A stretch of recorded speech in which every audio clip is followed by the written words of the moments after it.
Mimi kama mchunguzi na mchambuzi wa masuala ya siasa na utawala,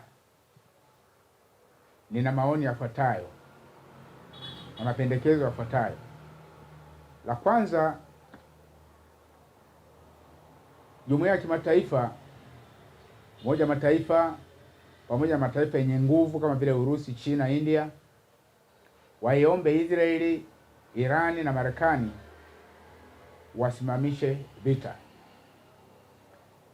Pili, yafanyike mazungumzo, mzozo wao uweze kumalizwa kwa njia ya kidiplomasia. Tatu, wasameheane kwa yaliyotokea, kwa sababu kila mmoja amefanya uharibifu upande wa mwenzie. Kwa mfano, Hamas walivamia Israeli, waliua watu na kuwateka nyara watu. Ni makosa kwa mujibu wa sheria za kimataifa, ni ugaidi kweli. Na kitendo cha Irani na Marekani,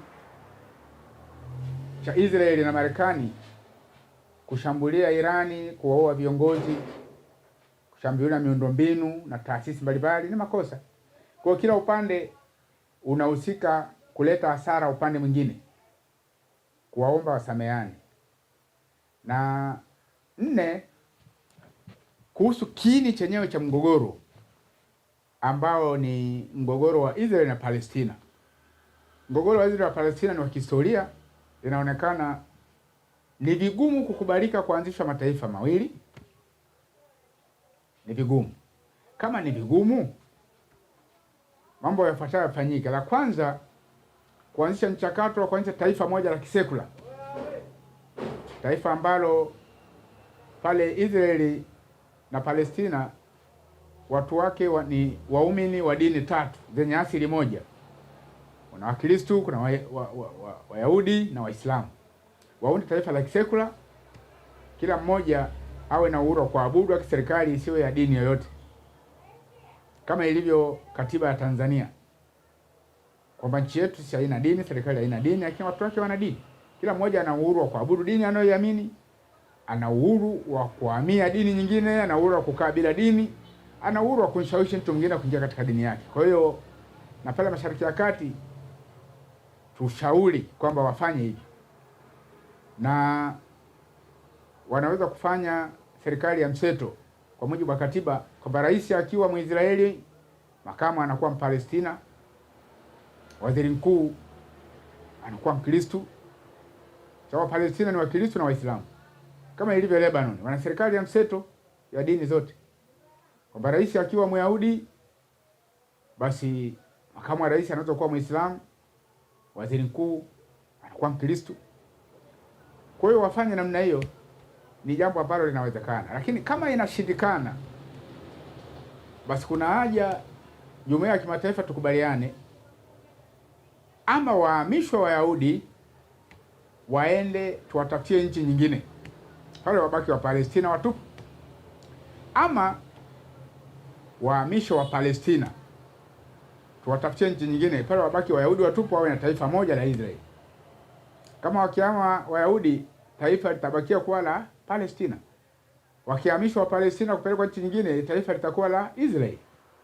Lakini kwa kuwa Wayahudi walishahamishwa Ulaya na kuletwa pale, na pale ni kwenye asili yao, mimi napendekeza Wapalestina ndio wahamishwe kwa mkataba na Marekani na Israeli na Umoja wa Mataifa.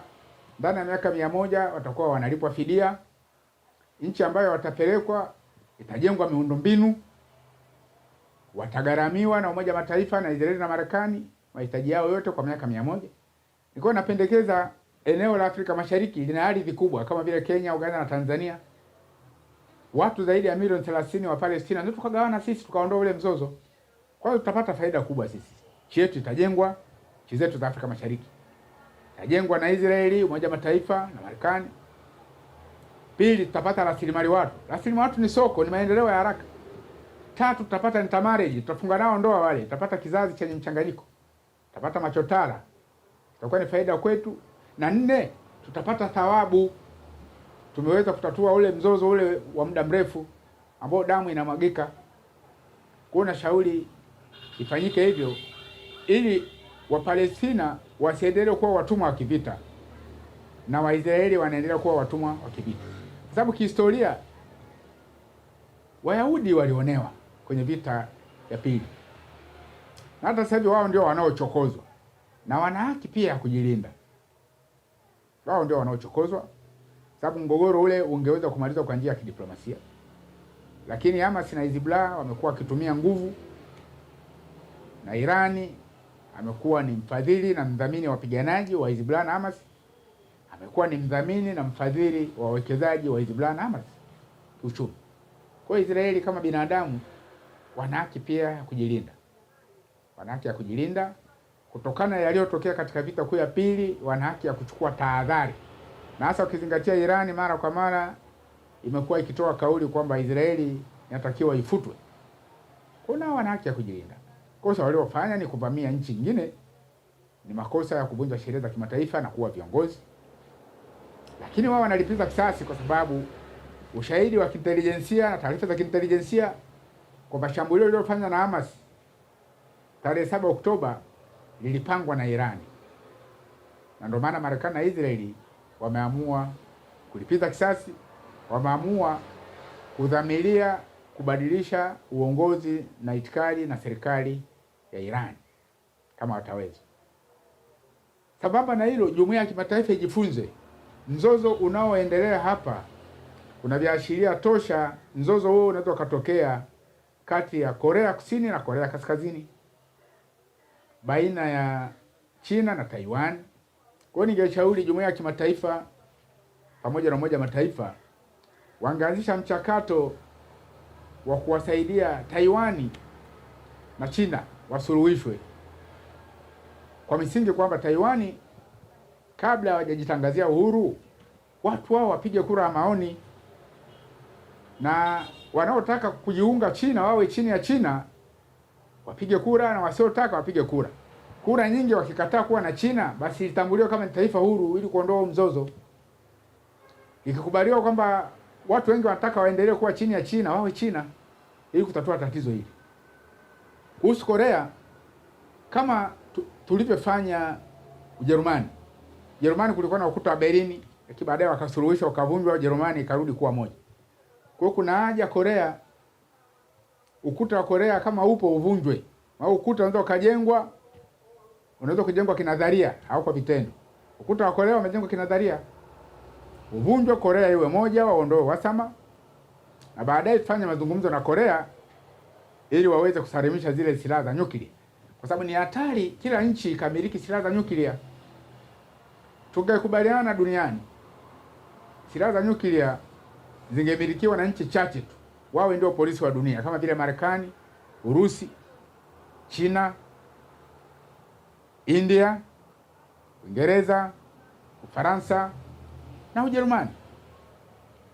Tuwape nafasi wamiliki silaha za nyuklia, wawe polisi wa dunia. Baada ya hapo, hii teknolojia tupige marufuku, wasipewe watu wengine. Kila nchi ikimiliki silaha za nyuklia itakuwa ni hatari kwa dunia, mustakabali wa dunia, mazingira ya dunia. Silaha za nyuklia zinaharibu mazingira, viumbe vinakufa, mimea inateketea na kuwa na sumu, kizazi hadi kizazi wanaendelea kuzaliwa walemavu. Kwa hiyo ni hatari sana. Ni lazima tuweke mikakati ya pamoja ya kutokomeza teknolojia ya silaha za nyuklia, asiweze kuwa nayo kila mmoja wetu hapa duniani.